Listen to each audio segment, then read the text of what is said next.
Dice el diccionario. Tendencia, detender, propender, inclinación o propensión en las personas y en las cosas hacia ciertos fines. Pero los fines no siempre son ciertos, ni las inclinaciones adecuadas. Tendencia, detender, propender, inclinación o propensión en las personas y en las cosas hacia ciertos fines. El mañana nunca llega, pero las tendencias se manifiestan o inclinación o propensión en las personas y en las cosas hacia ciertos fines. Lo que mañana va a ser noticia y pasado simplemente olvido es una semilla, un germen de realidad que se manifiesta en las tendencias. Inclinación o propensión en las personas y en las cosas hacia ciertos fines. Tendencias, las noticias del mañana.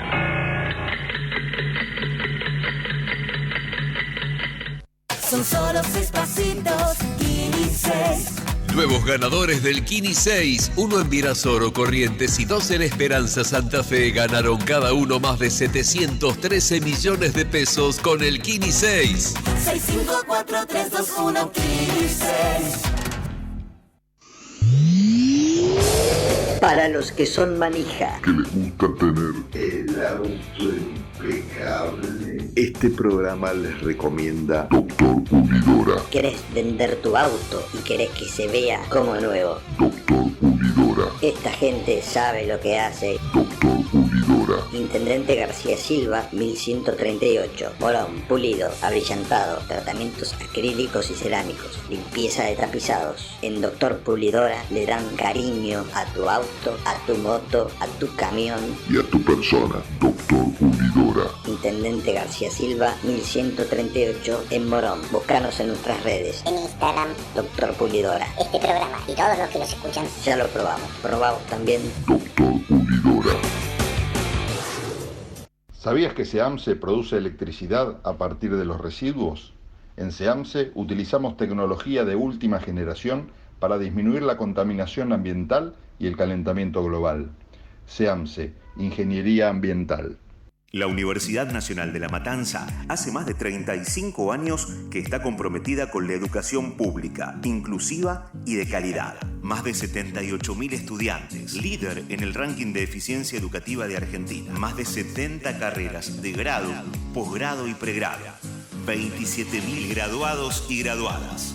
Más de 20 disciplinas deportivas. Un cine-teatro auditorio abierto a toda la comunidad con espectáculos para toda la familia.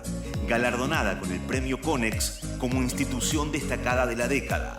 La Universidad Nacional de La Matanza es tu universidad. Sigamos avanzando juntos en el camino a la excelencia. Son solo 6 pasitos, Kini 6. 6, 5, 4, 3, 2, 1, Kini 6. Son solo 6 pasitos. Este miércoles el Kini 6 sortea un super pozo de 5.650 millones de pesos. 6, 5, 4, 3, 2, 1, Kini 6.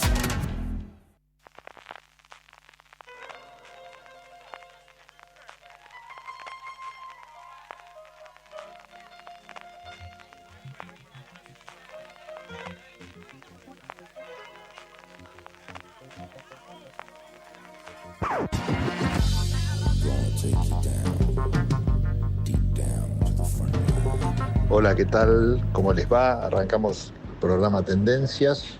Bueno, vamos a estar acá compartiendo en Ecomedios AM 1220 este programa, como todas las semanas. Lo tenemos a José Venturini en la producción y a Javier Martínez en la operación técnica.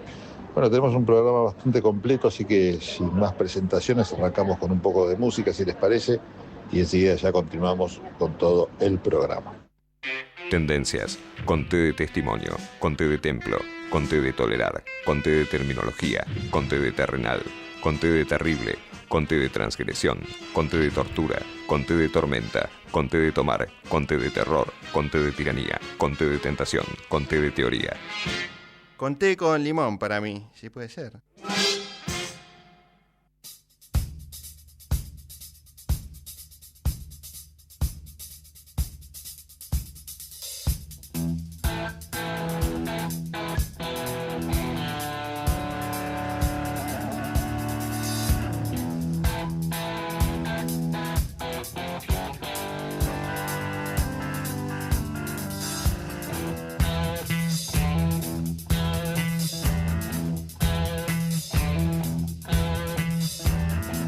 Bueno, seguimos en Tendencias y, como les dije, vamos a ver si leemos entre todos este libro tan bueno de Ediciones La Flor, que se llama Manual para Gobernantes. Es un libro que es de Daniel Larriqueta, Manual para Gobernantes, de Ediciones de la Flor. Bueno, es interesante, así que presta atención, ya que me hace leer. La iniciativa política. En mayo de 1976 nos reunimos en el escritorio de Edelmiro Solari Irigoyen, un pequeño número de demócratas clandestinizados, para escuchar los pareceres del joven Raúl Alfonsín.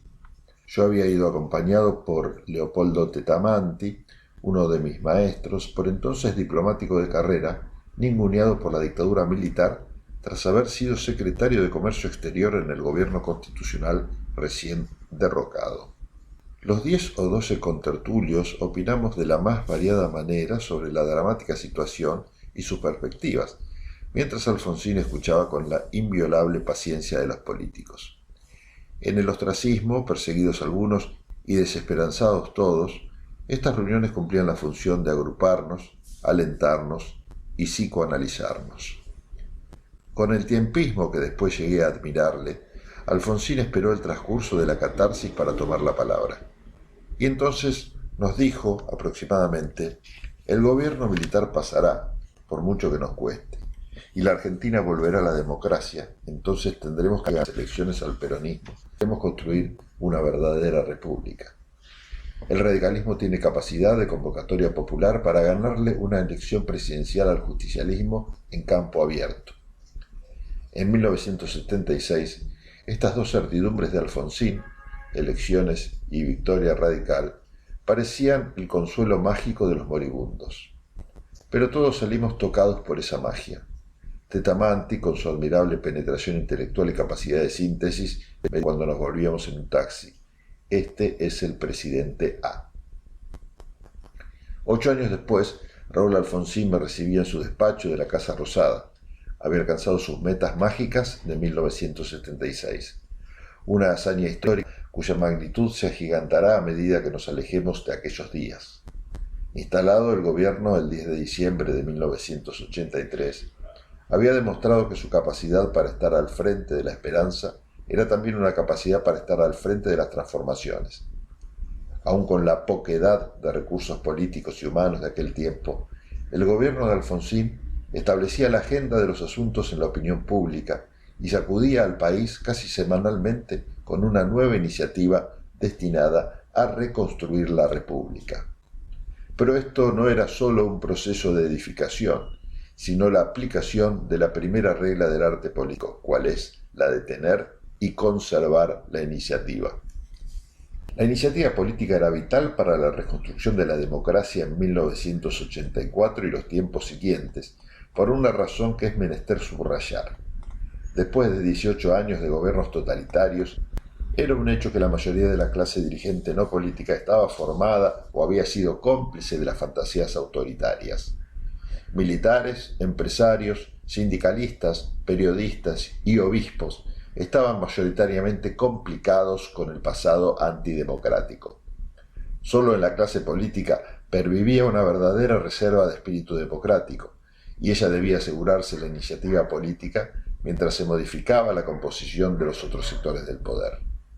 Lo sabían el presidente y el Partido Radical. Pronto lo comprendió el peronismo, que inició el proceso de renovación.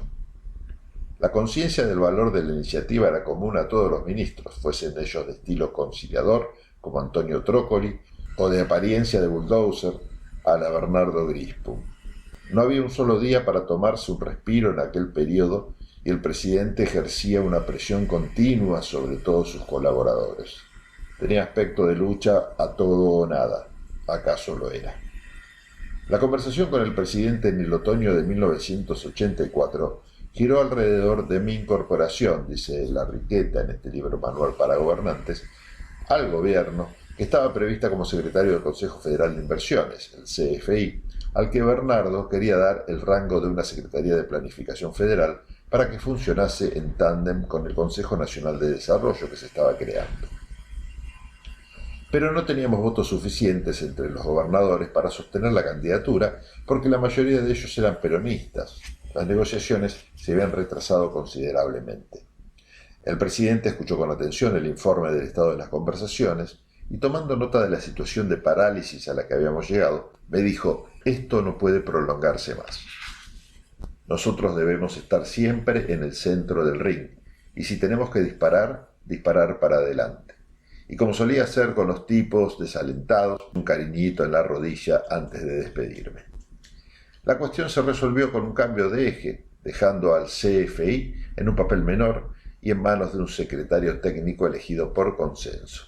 Yo me quedé en la reserva, pero acaso mi mayor logro es haber escuchado de boca del protagonista la esencia de su concepción de la iniciativa política que tiñó a todo su gobierno y que después han heredado otros, inclusive Carlos Menem, que en sus 10 años de presidencia nunca se dejó tomar la delantera. Estos apuntes históricos me sirven para presentar al más eminente de mis maestros y a la regla número 1 de la acción pública. Pero no es menester ser Alfonsín ni presidente para honrar este instrumento. Cualquier persona con una función directiva, director de una escuela, jefe de un regimiento, director nacional de un área, debe preservar su iniciativa. Esto da trabajo y supone que el dirigente tiene una visión global de su campo de acción y de sus objetivos para que las iniciativas no sean alocadas o contradictorias. Tampoco es fácil elaborar cotidianamente ideas para estar adelante de los acontecimientos. No en vano, Henry Kissinger dice que uno junta ideas toda la vida para aplicarlas en los primeros 15 días de gestión. Pero estando en las funciones, la creación y recreación de elementos para la iniciativa se nutre de la gestión misma, a poco que el funcionario tenga la paciencia y la humildad de escuchar la masa de propuestas de ciudadanos y la paciencia y el conocimiento para separar la paja del trigo. Las iniciativas elegidas deben ser verosímiles y coherentes en el marco de la gestión, so pena de ganarse el mote de loco, que he visto lucir fundadamente a ciertos hiperkinéticos.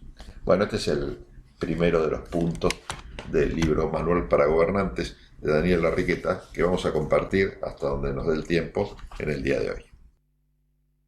Estamos escuchando Tendencias con la conducción de Pablo Galeano.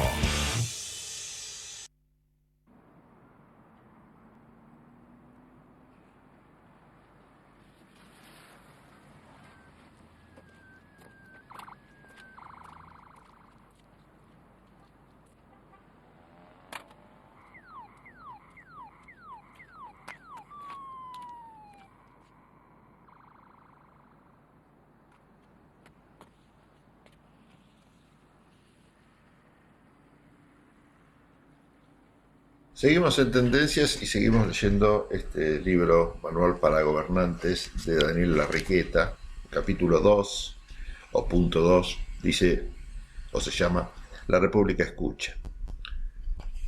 He hablado de recibir y escuchar las iniciativas de los ciudadanos, pero esto del escuchar me tuvo en su momento muy vapuleado y terminó adquiriendo la categoría de una enseñanza principal. Después de abandonar la batalla del CFI, Alfonsín me refugió en la presidencia, pero en febrero de 1985 fui ascendido a subsecretario general, en aquel gobierno en que legal y técnica era una subsecretaría en manos de un hombre y funcionario inolvidable, Jorge Fernández Pastor, y en que el secretario general cumplía la función de jefe de gabinete. La subsecretaría era un nudo gordiano.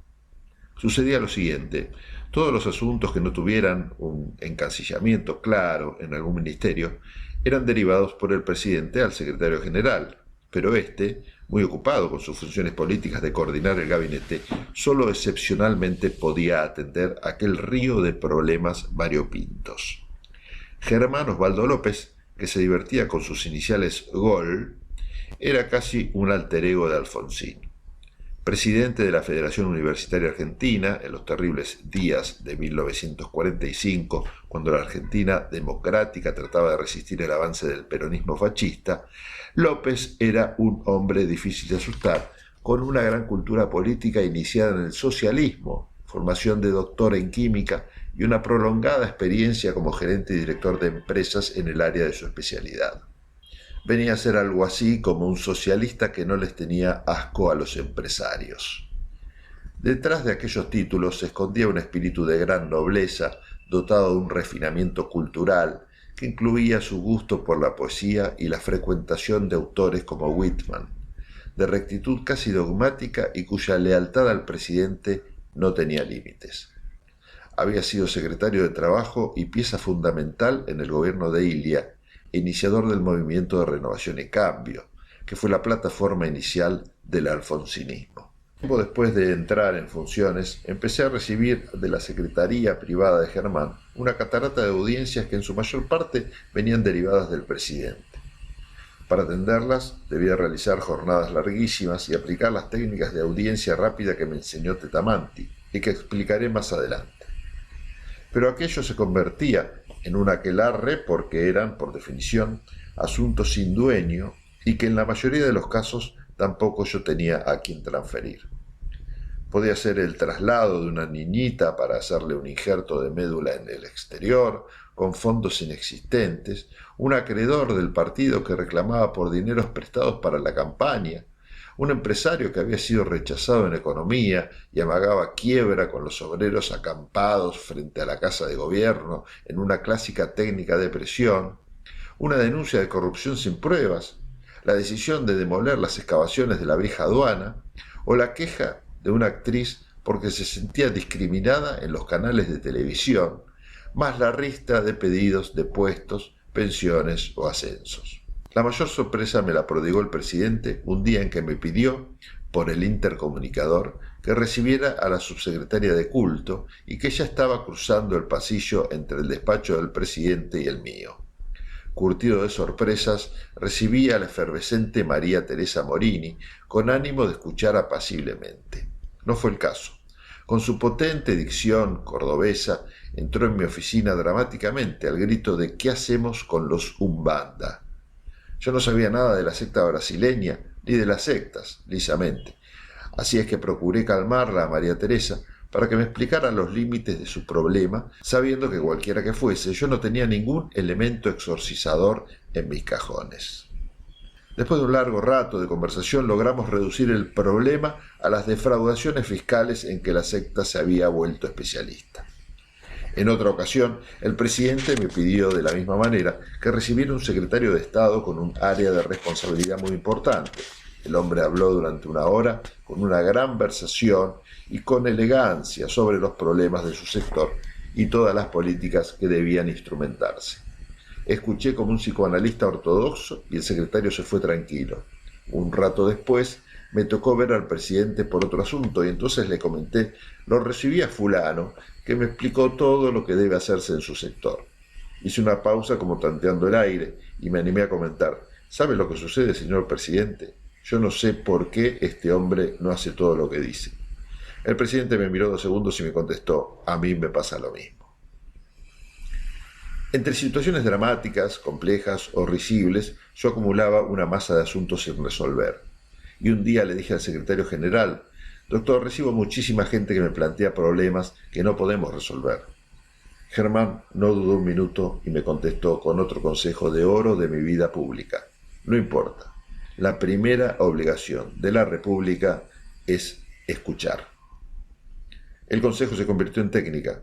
Escuchando, que no oyendo, empecé a descubrir que los solicitantes conocían toda o una parte de la solución de su asunto, lo que me daba la pista para reencauzarlos. Más aún, en muchos casos terminaban ellos mismos inventando la solución y saliendo de la audiencia con la sensación de que la República les había encaminado la cuestión. En un rato seguimos leyendo este libro que me parece interesantísimo, de Daniel Larriqueta, que se llama Manual para Gobernantes. Ya volvemos con más tendencias. Tendencias, con T de testimonio, con T de templo, con T de tolerar, con T de terminología, con T de terrenal, con T de terrible, con T de transgresión, con T de tortura, con T de tormenta, con T de tomar, con T de terror, con T de tiranía, con T de tentación, con T de teoría. Con té con limón para mí, sí puede ser.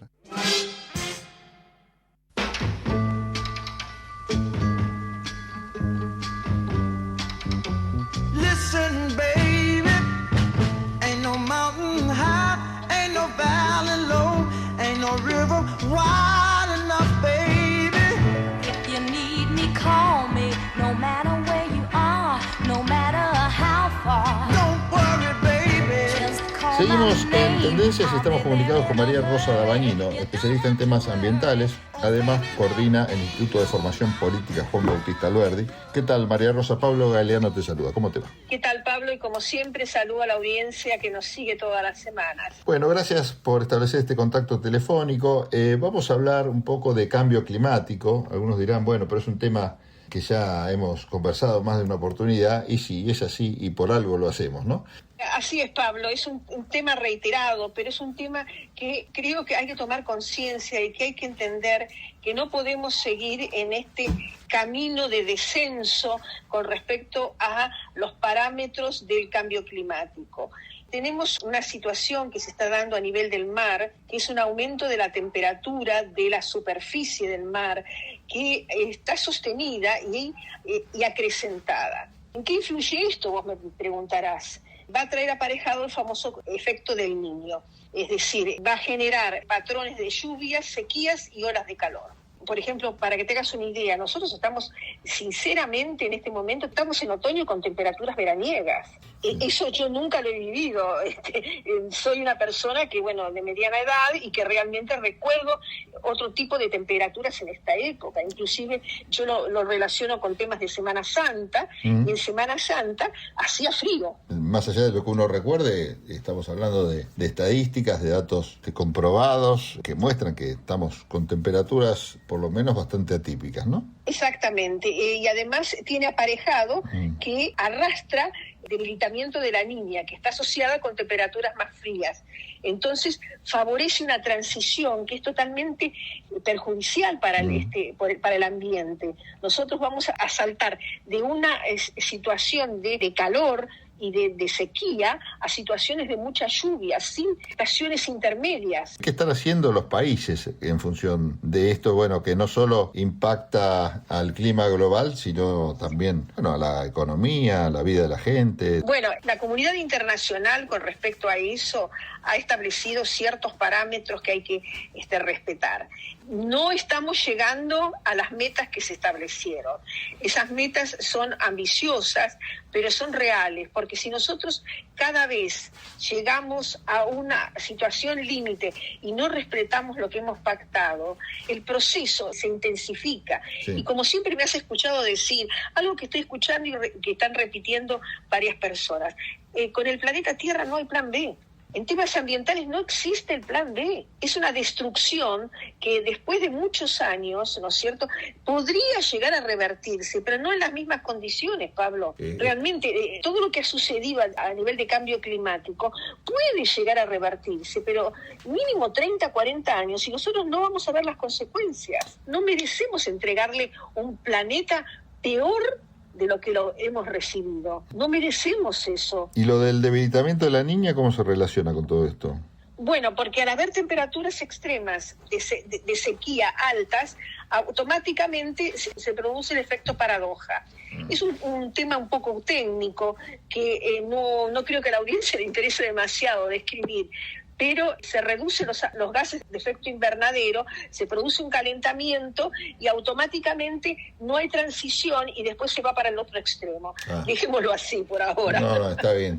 Pero bueno, claramente se descuajeringa usando lenguajes un poco técnicos, todo lo que tiene que ver con el clima y lo natural, ¿no? De pasar de una situación a otra, de estas variaciones de clima y conocer esto que decíamos al principio, ¿no? Climas extremos y temperaturas, por ejemplo, inadecuadas o poco fuera de lo común en épocas como las que estamos viendo en carne propia en estos momentos. María Rosa, bueno, te agradezco mucho este tema, que por supuesto, como decíamos al principio, es inagotable, sobre todo mientras no se tomen algunas medidas como para paliar, aunque lleven tiempo, pero ni siquiera eso, ¿no? Ni siquiera se está actuando en ese sentido. Así que bueno, vamos a seguir tratándolo, si te parece. Bueno, como siempre, Pablo, gracias por tu comunicación y saludo a la audiencia que nos sigue todas las semanas. Gracias, María Rosa Dabañino es especialista en temas ambientales y pasó por Tendencias.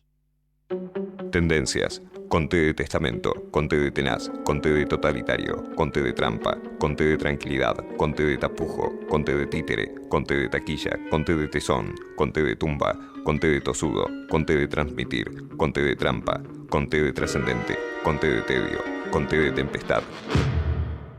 Conté de tilo. Sí. Estamos comunicados con Mariano Oropesa, periodista del serargentino.com, un sitio web, y él está especializado en cultura, y vamos a hablar un poco del patrimonio de los barrios de la ciudad de Buenos Aires. ¿Qué tal, Mariano? ¿Cómo andas? Gracias por atendernos. Muchas gracias por el contacto, muy amables. Y vos sabés que los barrios porteños tienen mucho para contar, una historia muy rica, que uno puede ligar desde los inicios, incluso desde la colonia, ¿no? Puede hablar, y justo en estos días, ahora a fines de mayo, va a cumplir aniversario Flores. Ese barrio que durante mucho tiempo fue el límite de la ciudad. Un barrio que ha sido barrio de poetas, ha sido barrio de próceres. Juan José Paso, por ejemplo, tenía una vivienda ubicada justo enfrente de la plaza, donde ahí hoy hay un local de teléfonos celulares. Bueno, Juan José Paso tenía ahí su vivienda familiar. Fue el lugar donde llegó y donde pasó la primera línea férrea argentina, que salía, vos sabés, ahí pegadito, ¿no? Donde ahora salía el Teatro Colón y llegaba hasta Floresta, pero pasaba por Flores. ¿Por qué pasaba por Flores? Y esto es un poco para entrar en la historia del barrio y la riqueza que tiene el barrio, porque era el camino real. Seguía el ferrocarril que empezó a circular en 1858, la vieja traza, el camino real, que venía ya de la época colonial, y que era el único punto de acceso que tenía la ciudad con el oeste, con los arribeños. Vieron que antes se hablaba de abagenios, que éramos nosotros, acá en la zona bonaerense, digamos, la línea, y los arribeños, todo lo que era el Alto Perú. Porque hasta 1776, que aparece el virreinato, estamos muy ligados económicamente a todo lo que ocurría arriba, digamos, en la zona del Alto Perú. Bueno, el único punto de acceso a la ciudad del Alto Perú, que estaba obviamente oficializado, era el Camino Real, que es lo que es hoy la Avenida Rivadavia, la que sigue la Avenida Rivadavia, esa vía de comunicación hacia el oeste, y ahí empieza Flores, el barrio de Flores, que en realidad está recordando a un vecino, está recordando a Juan Manuel Flores, que fue uno de los primeros propietarios en la época del virreinato. Sí. Y él tenía un administrador, que era Antonio Millán.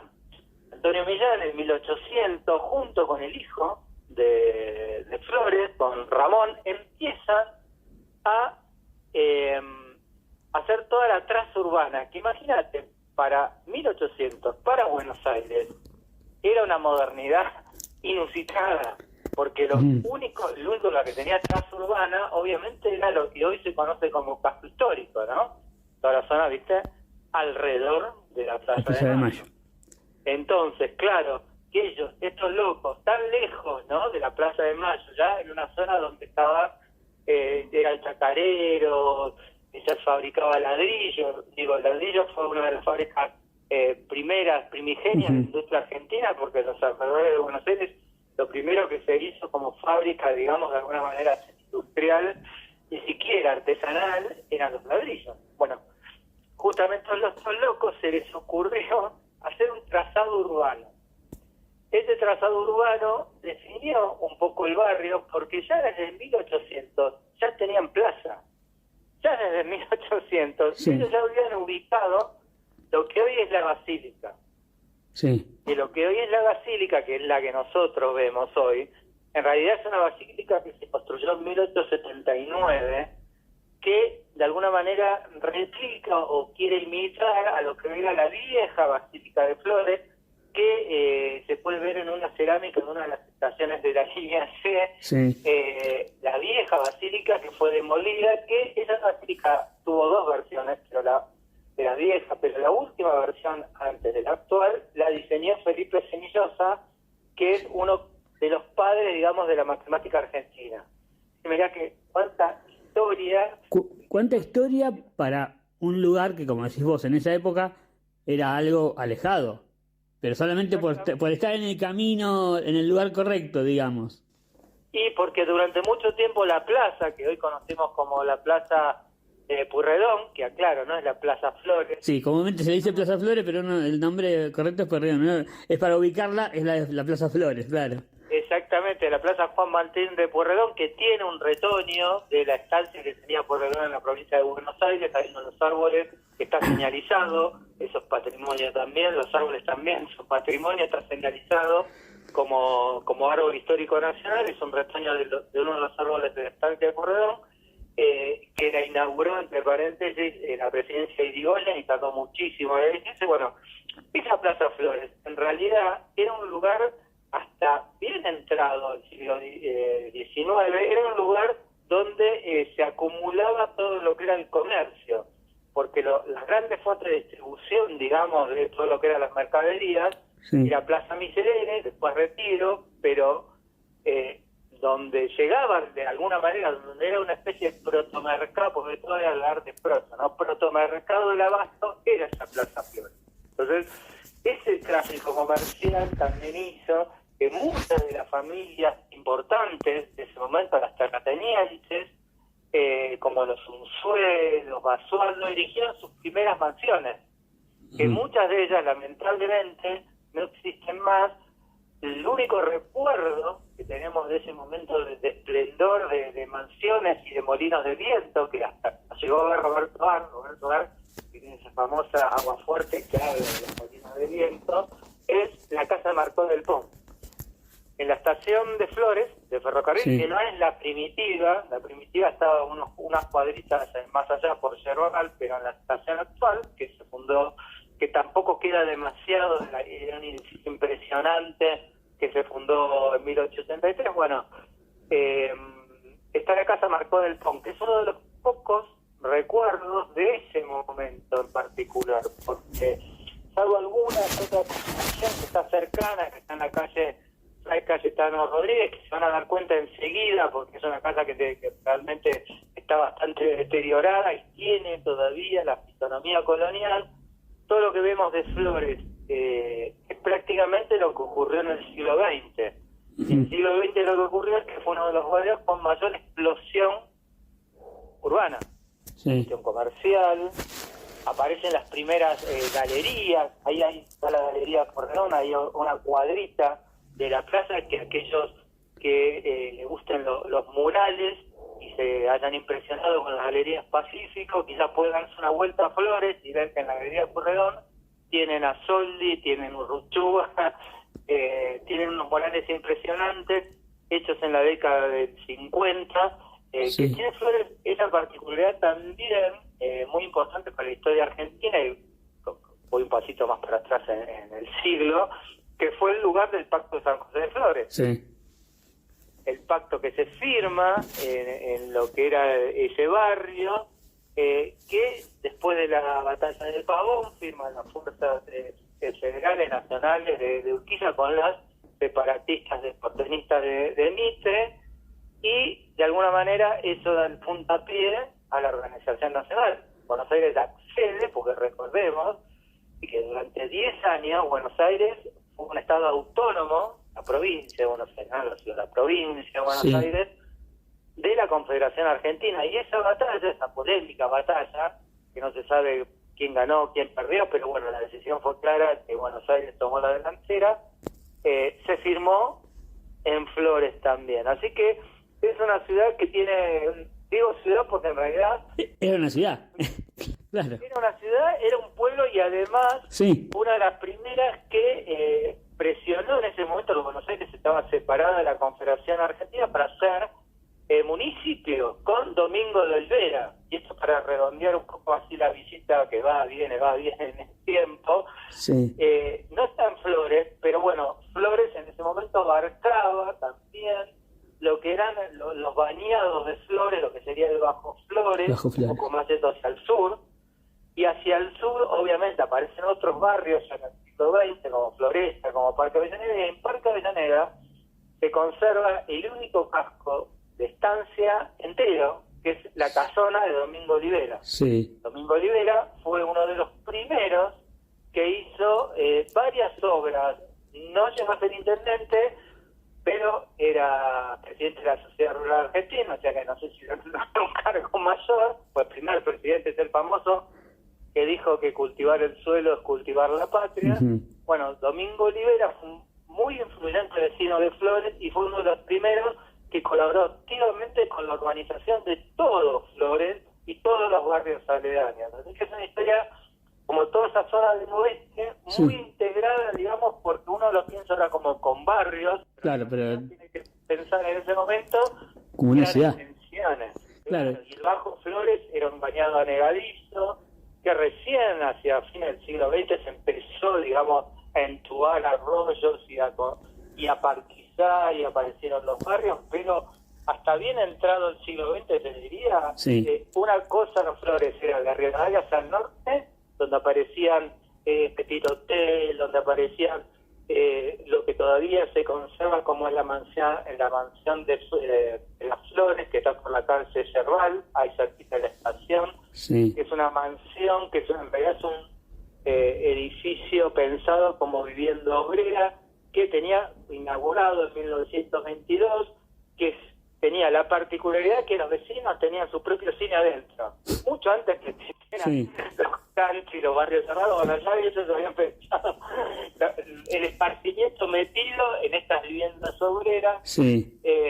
Pero bueno, volviendo a la historia de Flores, hablar de Flores también significa hablar de este pueblo que fue curato porque tuvo rápidamente su iglesia en 1830, y después fue un lugar muy importante en la historia argentina, y déjame redondear, tiene un lugar muy importante en la literatura argentina, porque está Roberto Bar, porque está el Ángel Gris de Dolina, solamente el Ángel Gris de Dolina, están las chicas de Flores de Oliverio Girondo, digo, solamente el Ángel Gris de Dolina podría haber nacido en Flores. Absolutamente. Digamos, y mirándolo desde la perspectiva actual, como que es una lástima, digamos, teniendo tanta importancia, no solo a nivel patrimonial, como empezamos la nota, sino también a nivel histórico, que lástima que ahora como que está un poco abandonado. Bueno, es que es uno de los barrios que más se ha transformado en la ciudad de Buenos Aires. También han algunas decisiones podemos llamar desafortunadas en cuanto al diseño del barrio y urbanismo y el metrobús y algunas cuestiones que tienen que ver también con que se ha tardado mucho también en tomar conciencia, ¿no?, del respeto al patrimonio, a los edificios históricos. En ese sentido, Flores, sin embargo, a mí me parece, y los invito a caminar a los oyentes por alguna de las calles aledañas, o por Cerval, o por Falcón, o por todas las calles que están alrededor de Rivadavia, alrededor de la plaza, se transporta de alguna manera. Hay algo ahí en Flores que persiste, de ese cruce, ¿no?, entre lo semi-rural y lo semi-urbano, obviamente que al ser un nudo de tráfico humano y automotor, porque no deja de ser eso Flores también, un nudo, ¿no?, uno de esos nudos como Liniers, como Once, digo, como otros de los barrios porteños, también sufre, ¿no?, de todas esas decisiones a veces medio desafortunadas que quieren como redireccionar un poco, pero me parece que Flores es de esos barrios que de hecho, y un detalle, Flores nunca tuvo fábricas. Eso es una curiosidad, no tuvo esas fábricas que uno puede encontrar en Barracas o puede encontrar en Villortúzar, y nunca tuvo shopping. Jamás se logró instalar un tío. Por ese sentido me parece que Flores de alguna manera conserva algunos santos y señas que tienen que ver con aquel Buenos Aires que viene, ¿no?, de una larga tradición, y esperemos que se mantenga. Esperemos. Bueno, Mariano, muchísimas gracias por este contacto con Tendencias. Un abrazo grande y muchas gracias por la invitación. Vamos la radio, somos tu voz. Vamos con Eco, siempre la verdad y la mejor información. Ahora, visitar Catamarca es más fácil que nunca. Te presentamos Visit Catamarca, la nueva plataforma donde podés planificar tu viaje y comprar paquetes y experiencias directamente de agencias y prestadores. Entra a Visit Catamarca y empezá tu próxima aventura. Catamarca, más que un paisaje, todos. Catamarca, hermosa por naturaleza. Ministerio de Cultura, Turismo y Deporte. El mejor gimnasio te espera. Elegí las clases que quieras. En Unfit vamos a cuidarte. En Unfit venimos a encontrarte. Informate en ecomedios.com. Seguinos en Facebook, Ecomedios Live. Estamos escuchando Tendencias con la conducción de Pablo Galeano. Son solo 6 pasitos, Kini 6. Nuevos ganadores del Kini 6, uno en Virasoro, Corrientes y 2 en Esperanza Santa Fe, ganaron cada uno más de 713 millones de pesos con el Kini 6. 6, 5, 4, 3, 2, 1, Kini 6. ¿Sabías que el 50% de los residuos domiciliarios son orgánicos compostables? SEAMSE es la principal productora de compost de la Argentina y lo hace a partir de los residuos. Entérate más en www.seamse.gov.ar y en sus redes sociales. SEAMSE, Ingeniería Ambiental. Son solo 6 pasitos, Kini 6. 6, 5, 4, 3, 2, 1, Kini 6. Son solo 6 pasitos. Este miércoles el Kini 6 sortea un super pozo de 5.650 millones de pesos. 6, 5, 4, 3, 2, 1, Kini 6.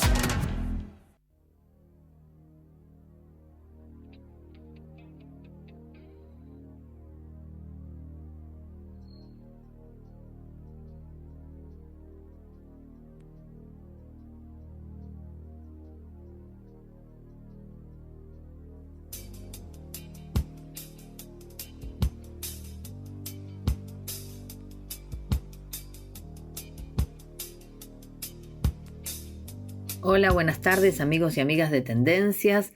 Nuevamente estoy para contarles que el próximo sábado en 1, 2, 3, el programa que hacemos con Pablo Galeano, vamos a tener una invitada especial.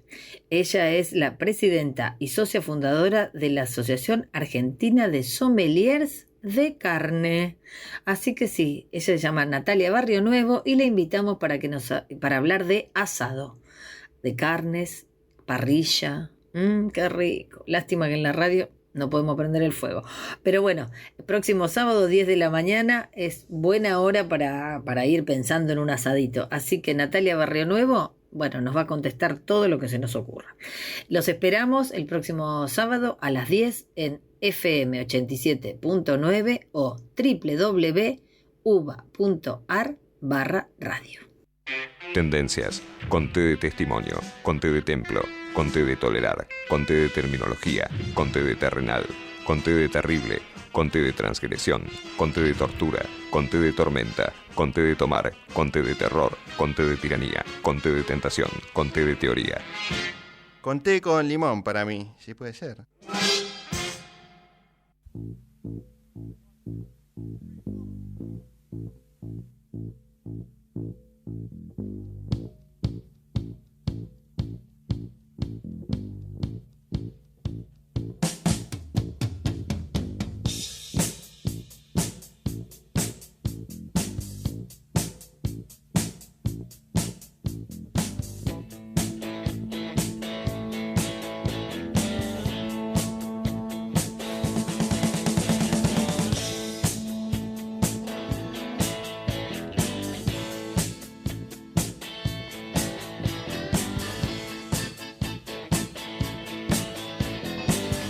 Seguimos en Tendencias y seguimos leyendo Manual para Gobernantes de Daniel Larriqueta, este libro interesantísimo que ya vamos por el capítulo 3.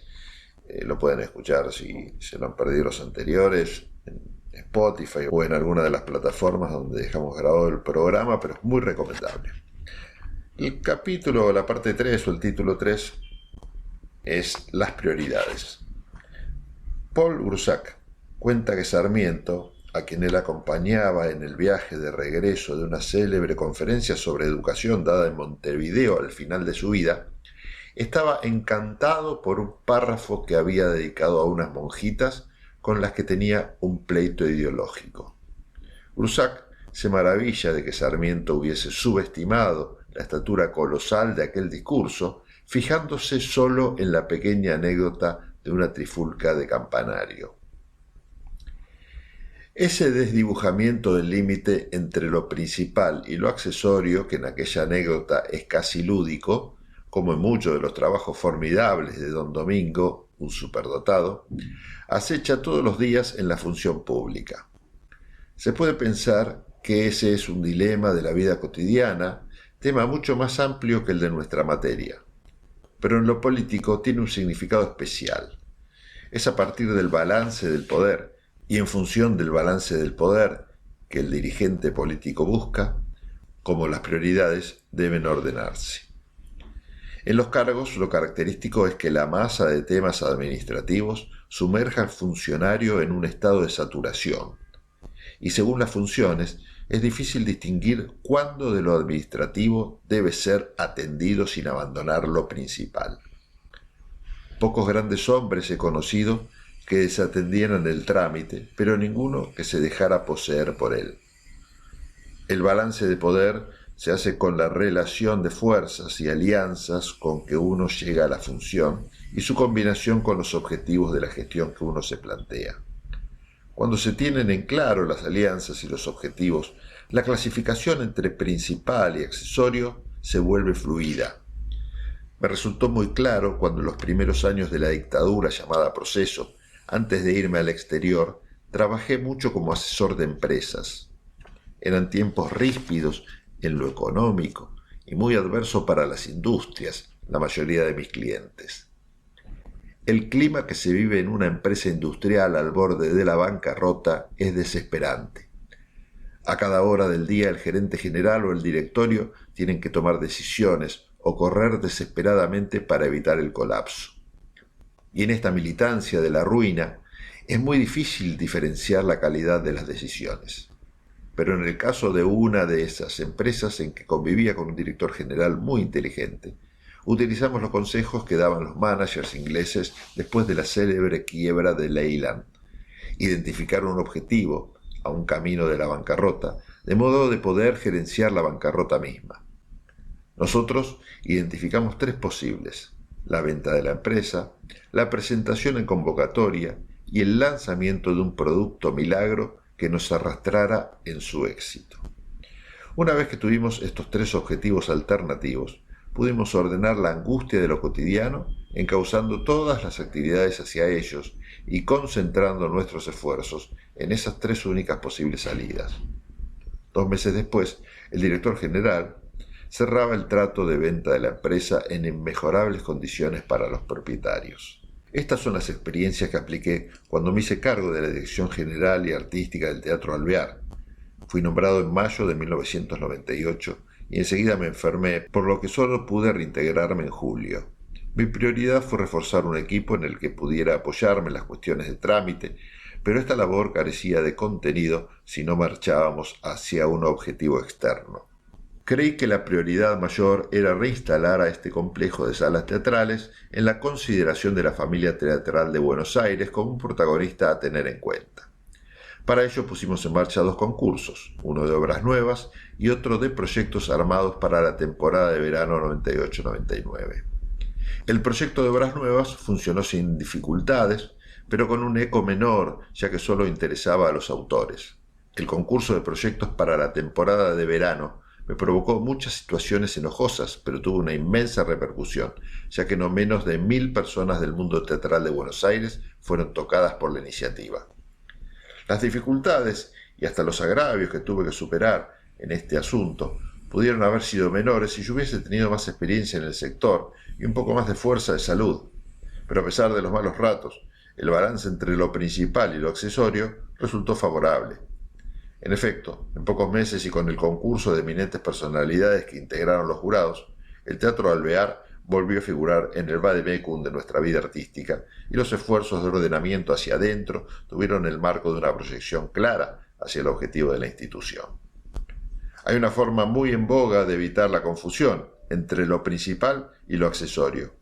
El funcionario que llega a un cargo con el objetivo principal de enriquecerse no tiene muchas dudas ansiógenas sobre cómo realizar su trabajo.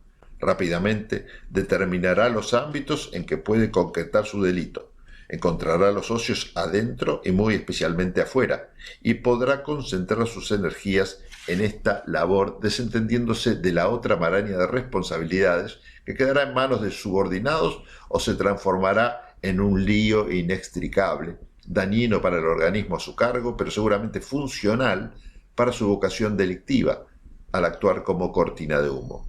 Podríamos llamar el síndrome Alderete.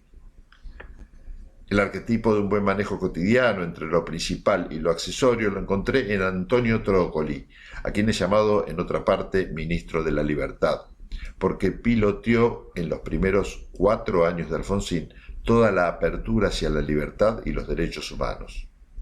Pero lo que ahora me interesa recordar es que Trócoli despachaba la firma de su ministerio de una manera ordenadísima, y cuando este trámite terminaba, no quedaba sobre su escritorio ni un papelucho.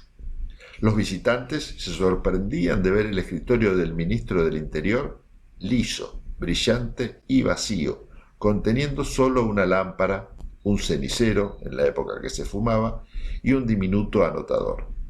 Toda su jornada de conversaciones la elaboraba el ministro en su cerebro gracias a su capacidad de concentración y memoria, llevando las conversaciones siempre para arriba, a mayores niveles de abstracción, de modo de poder tomar decisiones sintéticas y englobadoras que podían ser recordadas sin dificultad al final del día. La elección entre lo principal y lo accesorio tiene un componente dramático en las situaciones de emergencia, de las que fui muchas veces soldado durante el gobierno de Alfonsín. En marzo de 1972 navegábamos por el estrecho de Lemer, capeábamos un temporal de tremenda intensidad, cuyas peripecias, y el barco realizaba rolidos de hasta 60 grados de inclinación debido al furioso embate de las olas. Uno de estos rolidos fue tan acentuado que, a pesar de estar sujetos, se desparramaron todos los elementos de navegación que se hallaban sobre el pupitre del puente de mando. Sin hesitar, el capitán García le ordenó al oficial de guardia y a los gritos, para ser escuchado en medio del estruendo: «Guardamarina, levante primero los mapas, después los partes y después los lápices». Era la claridad de objetivos, la claridad de mando y la velocidad de reacción, todos juntos en la cabeza de un hombre que no en vano llegaría al almirantazgo. Seguimos en un rato leyendo este libro, Manual para Gobernantes, de Daniel Rarriqueta, con algunos capítulos muy interesantes y dignos de ser compartidos en el programa particular de hoy. Tendencias, conté de testimonio, conté de templo, conté de tolerar, conté de terminología, conté de terrenal, conté de terrible, conté de transgresión, conté de tortura, conté de tormenta, conté de tomar, conté de terror, conté de tiranía, conté de tentación, conté de teoría. Conté con limón para mí, sí puede ser.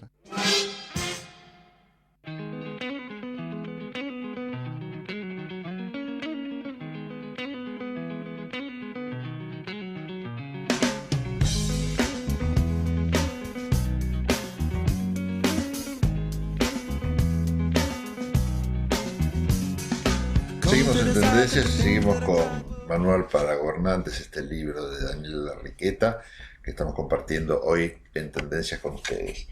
El título 4 es Las alianzas y dice que los legos y la mayoría de los ciudadanos suponen que los hombres públicos y las mujeres llegan a la función electiva o designada con sus ideas y sus promesas y nada más. Eso es un espejismo que suelen creerse los más jóvenes. En verdad, se llega al poder grande o pequeño con esas ideas, pero también con las ideas e intereses de los aliados que han contribuido al éxito electoral o al encumbramiento personal. Mientras más se profundiza nuestra democracia, más rico y complejo se vuelve ese mecanismo que hace a la esencia misma de la política. Estas alianzas son explícitas con personas u organizaciones o más difusas, pero no menos mandantes, cuando se trata de lo que los politólogos gustan llamar alianzas sociales. Se suele decir, por ejemplo, que la alianza social que llevó a Alfonsín a la victoria en 1983 y 1985 perdió una parte de su perímetro antes de la derrota de 1987 y continuó así debilitada hasta las elecciones presidenciales de 1989. Ese deterioro fue decisivo para perder aquellas elecciones, pero no tan catastrófico, ya que Eduardo Angelós todavía logró reunir en torno suyo un 37% del electorado. La alianza social que llevó a Carlos Menem a su éxito en 1989 pareció mantenerse incólume en el 91, en el 93 y en el 95, para declinar después de manera irregular, ya que en la derrota justicialista de 1999 todavía aparece una significativa liga de gobernadores de las provincias más pobres y una respetable fuerza de la alianza dualdista en el Gran Buenos Aires. Con las técnicas más modernas, todos los dirigentes de primera línea procuran seguir el estado de ánimo de sus alianzas sociales a través de las encuestas, pero como al mismo tiempo ha experimentado, el diagnóstico no siempre alcanza para la solución. También en ese nivel máximo de la vida política puede verse el efecto de las alianzas explícitas. Carlos Menem mantuvo a Domingo Cavallo como ministro de Economía, seguramente muchísimo más de lo que habría deseado, y en su etapa de declinación hipertrofió sus compromisos con los intereses económicos internacionales y su acercamiento personal con el Vaticano, acaso tratando de reequilibrar un balance de fuerzas internas ya muy deteriorado. Fernando de la Rúa llega a la presidencia con una alianza pública y significativa con la izquierda democrática y ha procurado compensar esa ligazón explícita con la formación de un gabinete en que economistas de pensamiento tranquilizador para las finanzas internacionales ocupan numerosas carteras. Ese fino equilibrio es su pase maestro presidencial y será el desafío a su muñeca. En escalones más bajos de la administración, la cuestión de las alianzas adquiere un color menos transparente. Los funcionarios de agricultura, energía, trabajo o culto deben realizar su tarea en articulación con los intereses particulares del área. También, por supuesto, un modesto director de teatro tiene que estar atento a las necesidades y preferencias de los gremios de actores, autores y técnicos. Pero en esta convivencia con los intereses sectoriales suele reaparecer una patología profundamente arraigada en nuestra cultura política, el corporativismo. Es necio imaginar que si Juan Perón introdujo como doctrina oficial de su gobierno al corporativismo en la primera presidencia, hasta llegar a sentar en el Gabinete Nacional en calidad de integrantes al presidente de la CGE y al secretario general de la CGT, y si este recurso antipartidos políticos ha sido utilizado sin excepción por la inundación de gobiernos militares que vino después, no haya quedado un pesado sedimento corporativista en la manera de pensar de todos nosotros. Los partidos políticos, y esta es una crítica mayor para el radicalismo, no han realizado una suficiente docencia para restablecer y explicar el principio del interés general, que es el único que da legitimidad a los cargos públicos, electivos o no, en una sociedad democrática. Por eso, a veces es difícil que los funcionarios sectoriales tengan presente que encarnan un interés general, ya sea por mandato del sufragio o por delegación del presidente de la República, los gobernadores o intendentes. Si esto está difuso en la mente de los funcionarios, se pueden imaginar cuán difícil es hacérselo entender a las corporaciones mismas. Y aparece la tentación contraria. El público que va al teatro no tiene una organización gremial que lo represente más que los resultados de la boletería, no significativos en el caso de los teatros oficiales. En cambio, el director de ese teatro recibe continuamente a los dirigentes de las corporaciones del sector. En los teatros oficiales de la ciudad de Buenos Aires, Colón, San Martín, Alvear, el 80% de los recursos proviene de los contribuyentes y el 20% del público. Se supone que ese enorme esfuerzo de los contribuyentes es para realizar una determinada política cultural que encabeza el jefe de gobierno y se va delegando escalonadamente. En segundo lugar, vienen los derechos del público, sin el cual no hay teatro. Recién después de estas prioridades se colocan los intereses de las corporaciones sectoriales. Pero el pobre director está solo para representar a ese interés general, mezcla de contribuyente y público, frente a las presiones, a veces agresivas, de los grupos del sector. Nos llevará más tiempo de democracia poder restablecer la jerarquía de las cosas con el interés general al tope. Pero esto no será hecho sin que los partidos políticos asuman con orgullo y eficacia su función de expresar distintos enfoques del interés general y preparar hombres e instituciones para cumplir ese rol. Mientras tanto, si se tiene una ideología verdaderamente democrática, hay que cumplir las tareas enfrentando el chubasco y tratando de dirigirse continuamente a la opinión pública, donde reside el origen de los mandatos directos o indirectos. Y lo que digo no es antiguo. La mercadocracia y la globalización han aumentado los decibeles del conflicto, pero las respuestas de la opinión pública mundial que se están dando en los derechos humanos, en la defensa del medio ambiente, en la condena de la pobreza y la desigualdad y la mundialización de ciertas figuras delictivas, nos anuncian que el interés general está vivo también a escala planetaria. De lo contrario, ya nos hallaríamos en el mundo que Orwell diseñó para 1984.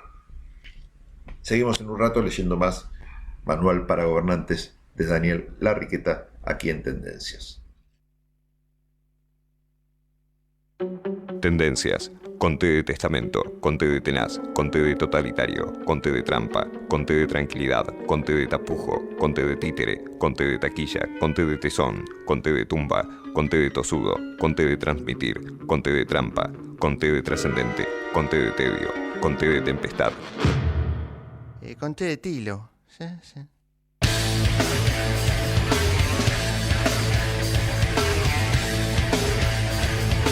Bueno, ya nos fuimos. Esto fue Tendencias. Rápidamente le agradecemos también a Enrique Garilo y a Matías Rodríguez y a toda la gente que escucha el programa por la Federation. Hoy no hubo Federation, no nos dijeron nada. En la semana vamos a colgar igual vía YouTube algún contenido. Así que bueno, así estamos, muy vagos esta semana.